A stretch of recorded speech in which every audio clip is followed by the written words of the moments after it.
Salut tout le monde, je vous fais ce petit post pour vous faire un retour sur le passage de frontière terrestre en bus entre le Cambodge et le Laos. Pour ma part, j'étais sur Kratie et je souhaitais faire ce trajet avec une bonne compagnie. Donc je me suis dirigée vers Viréak Bhutan. Sur place, on m'a annoncé 30$. Malheureusement, je n'avais pas assez de cash et je ne souhaitais pas en retirer davantage étant donné que je partais du pays. Donc j'ai réservé ma place directement sur leur site. Vous pouvez le faire également sur les applications Combo Ticket ou sur leur application directement. Et c'était même plus avantageux puisque j'ai payé 28,50$ et j'ai pu choisir ma place dans le bus. Donc franchement, je recommande. Ensuite, le bus est parti le lendemain à midi au lieu de 11h30. Durant le trajet, vous allez avoir un repas.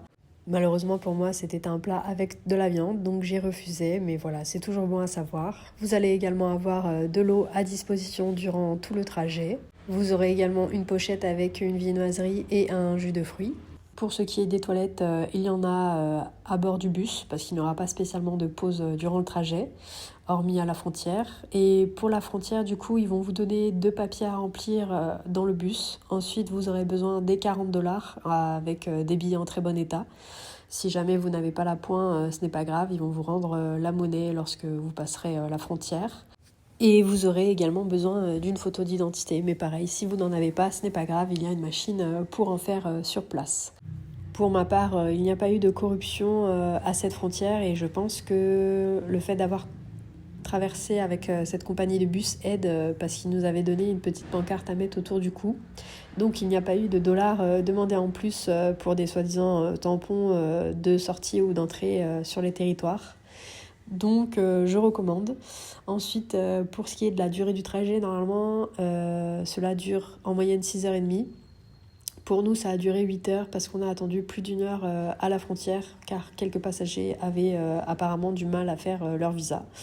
Mais voilà, et passé au Laos, les routes sont quand même en plus mauvais état et il y a beaucoup d'animaux qui traversent, que ce soit des vaches, des chèvres ou des chiens.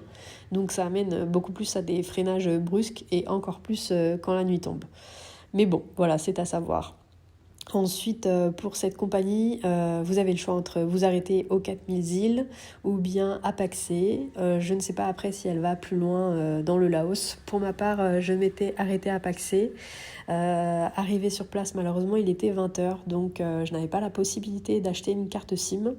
Mais heureusement, j'avais pris les renseignements et l'adresse de mon hôtel et j'avais en amont téléchargé la carte du Laos sur l'application Maps.me, ce qui m'a permis de regarder l'itinéraire sans avoir internet.